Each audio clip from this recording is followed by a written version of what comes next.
गरुडगमन तव चरणकमलमिह मनसि लसतु मम नित्यम् गरुडगमन तव चरणकमलमिह मनसि लसतु मम नित्यम्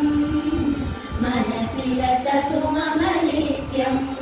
मम तापमपाकुरु देवा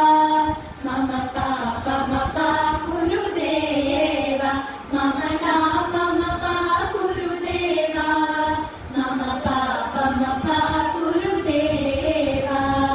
जय जयन विधिनमुचिहरण मुख विमुन विनुत पद पद्मा जय जनयन विधिनमुचिहरण मुख विमुन विनुत पद पद्मा